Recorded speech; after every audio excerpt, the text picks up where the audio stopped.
کاتبان وحی،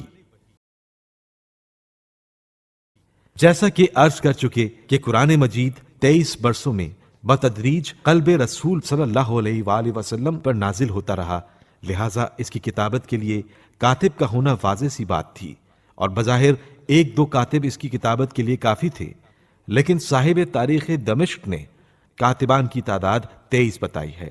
بعض مورخین کے ہاں یہ تعداد 43 یا 45 تک بھی پہنچ جاتی ہے۔ ان میں سے سب سے زیادہ حضرت علی علیہ السلام اور مدنی زندگی میں حضرت زید ابن ثابت کا نام تاریخ میں ملتا ہے۔ رسالت کے پہلے تصدیق کنندہ، آن حضرت صلی اللہ علیہ وآلہ وسلم نے غار حرا سے واپسی پر سب سے پہلے پیغام الہی سے اپنے گھر والوں کو آگاہ فرمایا۔ اس پیغام کو سنتے ہی سب سے پہلے آپ صلی اللہ علیہ وآلہ وسلم کے پروردہ آپ صلی اللہ علیہ وآلہ وسلم کے چچا زاد حضرت علی ابن ابی طالب علیہ السلام نے آپ صلی اللہ علیہ وآلہ وسلم کی رسالت کی تصدیق کی۔ اس کے بعد ملکۃ العرب اور آپ صلی اللہ علیہ وآلہ وسلم کی شریک حیات جناب خدیجہ بنت خویلد نے آپ صلی اللہ علیہ وآلہ وسلم کی دعوت پر لبیک کہتے ہوئے کلمہ توحید پڑھا۔ یوں تاریخ اسلام میں اولین مسلمان خاتون ہونے کا شرف بھی جناب خدیجہ کے حصے میں آیا۔ حضرت رسول خدا صلی اللہ علیہ وآلہ وسلم اور حضرت علی علیہ السلام کی پرورش۔ ایک بار مکہ میں ایسا سخت قحط پڑا کہ تمام مخلوق پریشان ہو گئی۔ اس زمانے میں حضرت ابو طالب علیہ السلام کو بھی بڑی دقت کا سامنا ہوا، کیونکہ یہ کثیر العیال تھے۔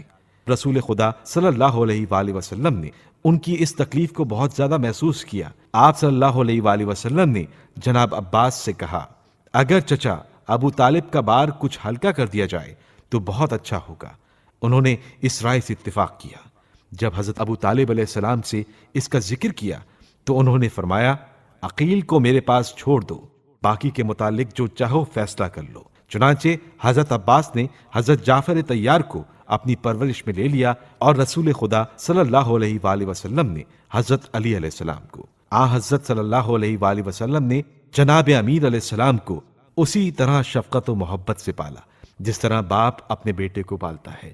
ہر وقت اپنے ساتھ رکھتے، ساتھ کھلاتے اور اپنے پاس سلاتے تھے۔ جہاں کہیں آپ تشریف لے جاتے تھے، حضرت علی علیہ السلام سائے کی طرح ساتھ ساتھ رہتے تھے۔ حضرت علی علیہ السلام بھی بڑے حق شناس تھے۔ رسول خدا صلی اللہ علیہ وآلہ وسلم کی ان شفقتوں کے عوض ہمیشہ کے لیے خود کو آپ صلی اللہ علیہ وآلہ وسلم کا غلام بنا دیا۔ نبوت کی پہلی تبلیغ۔ جب حضرت صلی اللہ علیہ وآلہ وسلم پر وحی نازل ہونے لگی اور رسالت کے اعلان کی اجازت مل گئی تو آپ صلی اللہ علیہ وآلہ وسلم نے سب سے پہلے ان لوگوں کو دعوت اسلام دی جو ہر وقت آپ صلی اللہ علیہ وآلہ وسلم کے ساتھ رہتے یا اکثر آپ صلی اللہ علیہ وآلہ وسلم سے ملتے جلتے رہتے تھے۔ چنانچہ سب سے پہلے حضرت علی علیہ السلام نے آپ صلی اللہ علیہ وآلہ وسلم کی رسالت کی تصدیق کی۔ پھر ام المومنین حضرت خدیجہ علیہ السلام نے اسلام قبول کیا۔